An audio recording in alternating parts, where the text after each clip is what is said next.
মোদির সামনে কঠিন বিপদ। একদিকে তেলাপোকাদের বিক্ষোভ, অন্যদিকে দেশের সবচেয়ে বড় মেডিকেল প্রবেশিকা পরীক্ষা পুনঃপরীক্ষার আগে উত্তাল ভারত।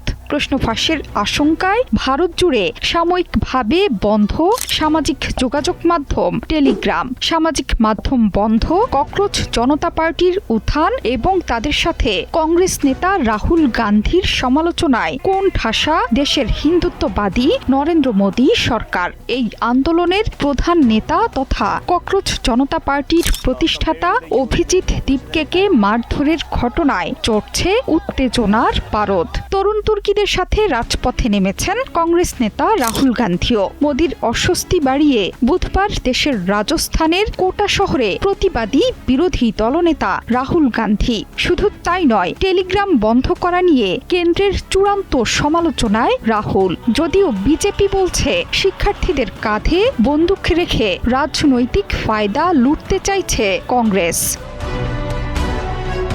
সোমবার রাজস্থানের জয়পুরে শহীদ স্মারকে শিক্ষা খাতে দুর্নীতি, প্রশ্ন ফাঁস এবং বেকারত্বের বিরুদ্ধে এক বিশাল বিক্ষোভের ডাক দেন পার্টির নেতা। সেই বিক্ষোভ থেকেই দুই ব্যক্তি তাকে প্রকাশ্যে মারধর এবং চড় মারেন। হামলার ভিডিও সামাজিক মাধ্যমে ছড়িয়ে পড়তেই শুরু হয় তোলপাড়।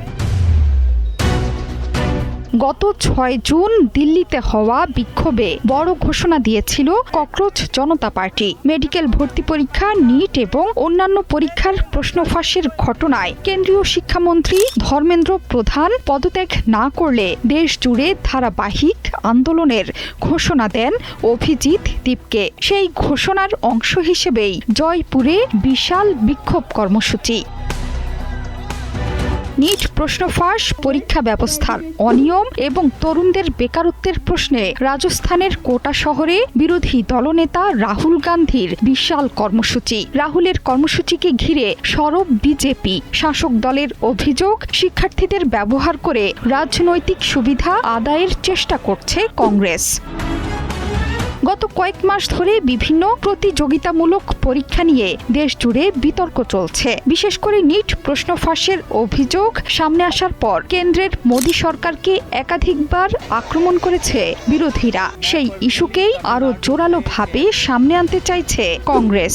সম্মেলনের আগে সামাজিক মাধ্যমে দেয়া বার্তায় রাহুল বলেছেন, দেশের প্রতিটি তরুণের ভবিষ্যৎ সুরক্ষিত করা সরকারের দায়িত্ব, কিন্তু সেই দায়িত্ব পালনে ব্যর্থ বর্তমান সরকার।